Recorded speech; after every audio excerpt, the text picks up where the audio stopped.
most solopreneurs started as freelancers. So they're used to doing some sort of a work, invoicing them, and then they pay you. And they think that this is how a business works, but that no, you're just an employee then.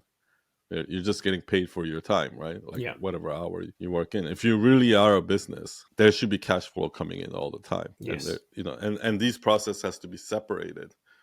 So you're not, yes, of course, you're making content, so it'll generate leads.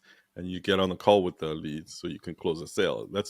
Yes, it is. But you have to look at these activities as standalone activities, like content creation as its own, lead generation as its own, sales calls as its own. Otherwise, what's going to happen is you're going to be like, oh, I don't have time today, so I'm not going to do sales calls.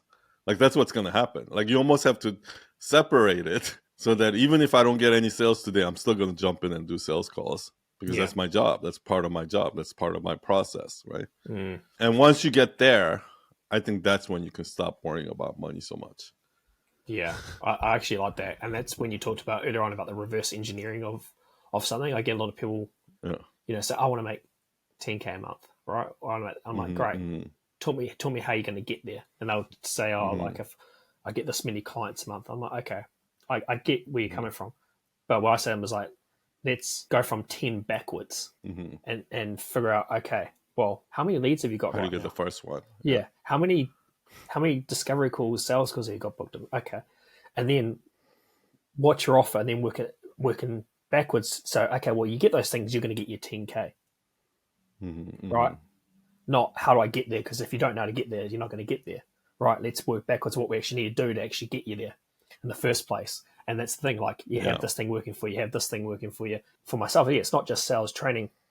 It's actually going through each area of their business from lead gen to marketing to discovery calls to email marketing and they're giving them all these like different aspects of their business. And because without those are all the different departments in the business. That still needs to work. Exactly. But now they don't have to, if you step away. But now they don't have to do like a year of thinking or 2 years of thinking. They can get it in a short time frame and then start implementing these. And that's what's going to get them what they need to get to, right? That's why I think I see a lot of freelancers and like solopreneurs do this, right? Like they get in this panic mode because they need sales. Yeah. So they go into the sales mode where they're selling, calling and cold calling and then they get some sales. And then now because they got some sales, they relax. Yeah. And then like for the next couple of months now they stop getting leads. And then now they still have no sales, so they have to do it again. And that's why like a lot of these solopreneurs, they go through this roller coaster ups and downs of sales, no sales, no sales. And in order to get off that roller coaster, you really need to separate those things. Yeah. And have those activities happening, whether they're sales or not. Right? Like you should never ever relax about sales. Ever. No. And